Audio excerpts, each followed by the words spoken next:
Merci, monsieur le maire. Bonjour à tous. Le printemps s'installe. Image d'Épinal qui nous évoque les rayons du soleil sur nos joues, l'odeur des touffes d'herbe fraîches, le chant des oiseaux et le bruit de l'eau qui coule. Le retour des plaisirs simples, des glaces, des sirotages en terrasse, des journées qui s'allongent et des apéros entre amis qui durent jusqu'à 21 h. Les promenades en ville et dans les parcs. Après 2 années de Covid, même si l'épidémie n'est pas terminée, nous respirons à nouveau sans masque, tant que faire se peut, en étant quasiment tous vaccinés. Merci à tous les Grenobloises et les Grenoblois qui ont joué le jeu de la responsabilité et du collectif. Merci à tous ceux qui ont joué le jeu du pass sanitaire et du pass vaccinal. Nous avons évité le pire. Espérons que cette crise sanitaire majeure, inédite et internationale, soit désormais derrière nous. J'en profite, effectivement, vous l'avez dit en préambule, monsieur le maire, pour rappeler à chacun que l'épidémie est quand même encore bien là, qu'elle semble avoir des sursauts, donc restons évidemment tous prudents. C'est donc soulagé que nos commerçants reprennent leurs activités et abordent cette saison florissante pour la nature, florissante pour nos plaisirs et florissante pour leur chiffre d'affaires. Soulagés mais fébriles, car s'ils ont été largement accompagnés durant la crise Covid avec le quoi qu'il en coûte, il n'en reste pas moins que l'activité doit se relancer.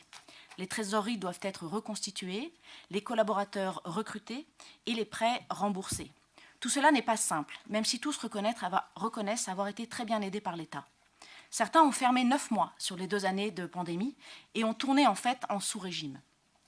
À cette occasion du printemps, nous découvrons alors que la ville de Grenoble a choisi de faire des travaux dans le bâtiment dont elle est propriétaire durant 4 mois, de mars à juillet 2022, dans les locaux du restaurant Le 5. Restaurant emblématique ouvert depuis 22 ans.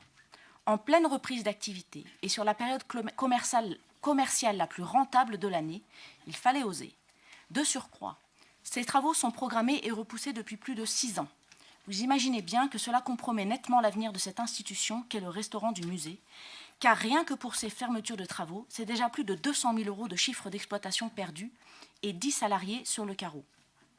À cette occasion du printemps, nous découvrons encore que la ville de Grenoble a fermé 7 terrasses de bistrot suite à la dernière commission sur la gestion des terrasses. Si l'on peut entendre que parfois certains ne respectent pas les règles communes et qu'il faut des sanctions, il n'en reste pas moins que les sanctions dont nous parlons aujourd'hui sont lourdes, brutales et interrogent la stratégie de la mairie. Votre majorité a repris la compétence pouvoir de police à la métropole et le règlement des terrasses est en cours de rédaction et de discussion, semble-t-il. La question se pose alors de savoir sur quel règlement vous assoyez ces sanctions. Le flou et le changement de compétences devraient bénéficier aux commerçants, surtout en cette période de reprise, surtout après 2 ans de pandémie. La tolérance et la souplesse devraient prévaloir si les fautes concernent les extensions de terrasses Covid, notamment. Y a-t-il d'autres raisons? Si oui, lesquelles? D'ailleurs, quelle est la procédure? La police municipale passe-t-elle et rédige un procès-verbal? Y a-t-il un courrier en recommandé avec accusé de réception qui est envoyé au gestionnaire?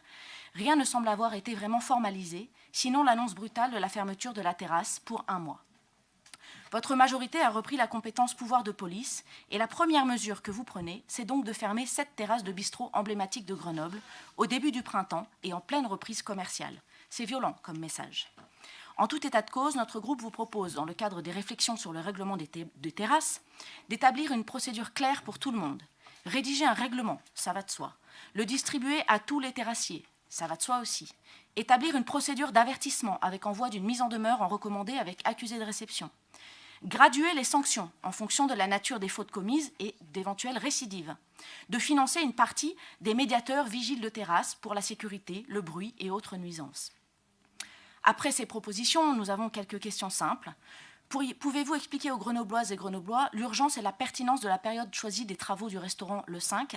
Pourquoi ne pas les avoir faits avant ou pendant la fermeture Covid ? Pourquoi avoir pris de telles sanctions de fermeture de terrasse en ce début de saison contre ces 7 établissements ?